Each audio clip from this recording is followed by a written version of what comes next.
Alors aujourd'hui, on va se pencher sur une histoire. Une histoire vraiment singulière.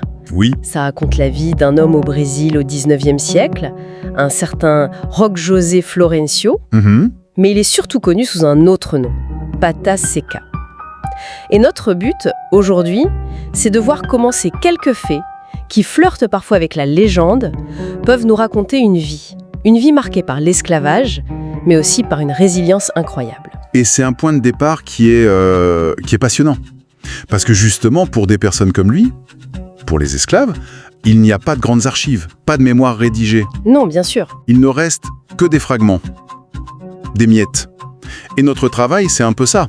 Reconstituer une histoire à partir de ces miettes. Chaque détail, même s'il semble légendaire, c'est une porte d'entrée. Une porte d'entrée vers une réalité plus large. Exactement. La question n'est pas tant de savoir si un chiffre est vrai, mais pourquoi c'est ce chiffre-là qui est resté. Ce qu'il nous dit. Alors, allons-y.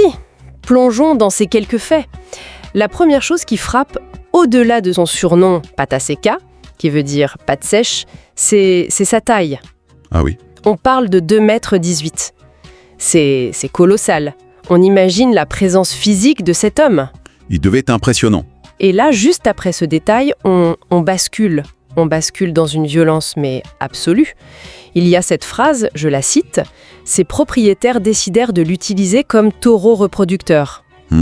Le choc des mots est brutal. Comment on peut même commencer à décortiquer un terme pareil appliqué à un homme ? Le terme est fait pour choquer parce que la réalité qu'il décrit était absolument choquante. Oui, C'est un mécanisme de déshumanisation très très efficace, malheureusement. On utilise un vocabulaire qui vient de l'élevage. Et en faisant ça, on efface complètement l'humanité de la personne. c'est ça. Roque José Florencio n'est plus un homme avec des pensées, des sentiments. Non. Il est réduit à une fonction biologique et surtout économique. Sa capacité à se reproduire. Voilà, il devient un outil, un capital. Sa taille, sa force, ce ne sont plus des traits humains, ce sont des qualités génétiques qu'on veut transmettre, comme pour un animal de concours. C'est terrible, parce qu'on sent cette logique économique glaciale derrière l'horreur humaine. Mais est-ce que cette pratique, c'était courant, ou est-ce que son cas est justement exceptionnel ? C'est une très bonne question. La reproduction forcée, ou en tout cas très encouragée, c'est devenu une stratégie économique majeure au Brésil, surtout après la fin de la traite transatlantique. Ah oui, d'accord. Les propriétaires ne pouvaient plus importer d'esclaves, donc il fallait en produire sur place. Produire, le mot est terrible. Il est terrible, mais c'est la logique de l'époque. Ils se sont mis à faire de l'élevage humain, pour le dire crûment. Le cas de Pata Seca est exceptionnel par son échelle sans doute, à cause de son physique.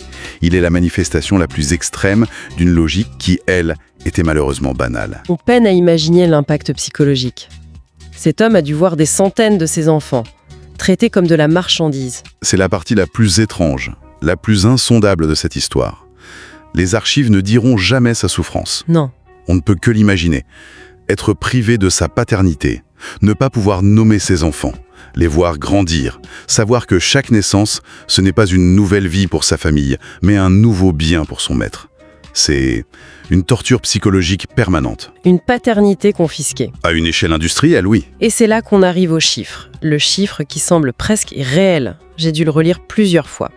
On parle de 200 à 300 enfants C'est ça. engendrés pendant sa période d'esclavage. Une autre source le décrit comme une machine à reproduire les êtres humains. Et ce chiffre, c'est le cœur de sa légende.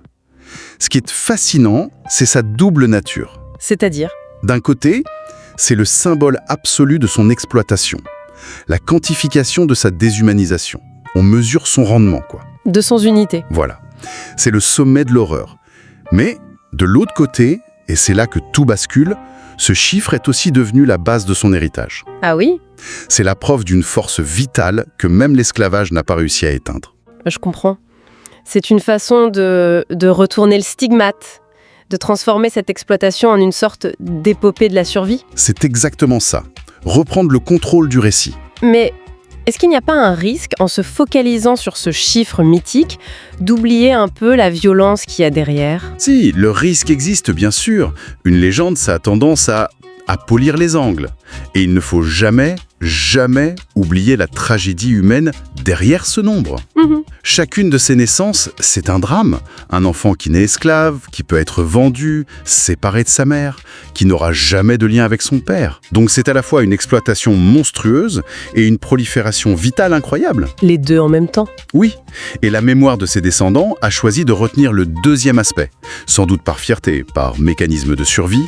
C'est comme une cicatrice qui est si profonde qu'elle est devenue un blason. Une cicatrice devenue un blason. L'image est très forte. Et puis, au milieu de cette horreur, l'histoire prend un tournant radical. Oui. L'abolition de l'esclavage. Et là, le texte dit « Il reçut une parcelle de terre, se maria et eut 9 autres enfants. » C'est une révolution en une phrase. Le contraste est saisissant entre les 200 à 300 et les 9. C'est une reconquête de sa vie.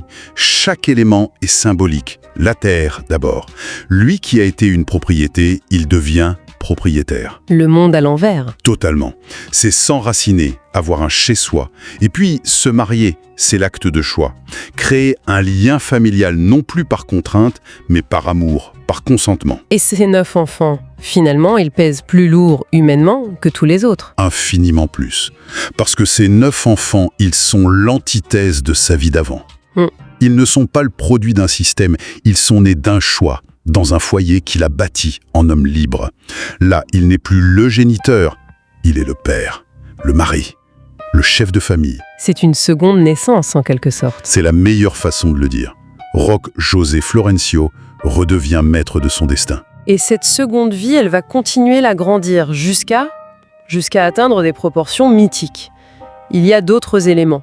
Sa longévité, par exemple. Oui. On dit qu'il aurait vécu jusqu'à 130 ans. Le chiffre classique du patriarche fondateur. C'est presque biblique. Exactement. Vivre aussi longtemps, ça veut dire que non seulement il a survécu à l'esclavage, mais il a vu des générations de ses descendants naître et grandir libres. Il devient un pont entre deux mondes. Il devient la mémoire vivante. Et l'autre élément, c'est la reconnaissance. On dit que des milliers de personnes sont venues à ses funérailles. Ce qui est énorme. Ça montre bien sa transformation. L'homme qui est un objet, une chose. Il termine sa vie comme une figure centrale, respectée, pleurée par toute une communauté. Sa vie a commencé dans la déshumanisation la plus totale et s'est achevée dans une sorte d'apothéose sociale. C'est vertigineux. Et c'est la toute dernière ligne du texte qui, pour moi, a tout bouclé. Cette phrase qui transforme cet homme en un lieu, en une communauté. Je cite « Les habitants affirment qu'un tiers des résidents de la ville sont ses descendants. » C'est le point d'orgue. C'est là que le mythe est achevé. Que ce soit vrai ou pas, d'ailleurs. Ça n'a presque plus d'importance. Ce qui compte, c'est ce que ça signifie. Ça veut dire que la ville entière se voit comme sa famille. Sa lignée n'est plus seulement génétique, elle est devenue le ciment social de la communauté. Son histoire est devenue l'histoire de la ville. C'est le récit des origines. Dans un pays comme le Brésil, où l'héritage de l'esclavage est si complexe, c'est un récit fondateur d'une puissance incroyable. Pourquoi ? Qu'est-ce que ça leur apporte aujourd'hui ? Ça leur permet de dire « oui, nos racines plongent dans la pire des souffrances, mais notre existence même prouve que la vie, la résilience, la volonté de fonder une famille libre ont été plus fortes que le système qui voulait nous broyer. » C'est une façon de transformer un héritage de douleur en un héritage de force. C'est un patrimoine qui soude tout le monde. Donc pour résumer, on part d'un homme-objet et déshumanisé, on passe par une résilience incarnée, par cette descendance forcée, qui devient la base de sa légende. C'est ça. Puis la liberté, la dignité reconquise avec cette famille choisie. Et enfin, la transformation finale en figure mythique, en patriarche de toute une ville. C'est exactement ce parcours. Et finalement, ça nous laisse avec une question en suspens, je trouve. Une pensée à laisser mûrir. Comment une communauté, aujourd'hui, se construit-elle en sachant que ses racines plongent dans l'histoire de cet homme, qui incarne à la fois la violence la plus extrême d'un système et la force la plus incroyable de la vie? C'est une bonne question. Que signifie être le descendant d'une machine à reproduire qui est devenue un symbole de liberté?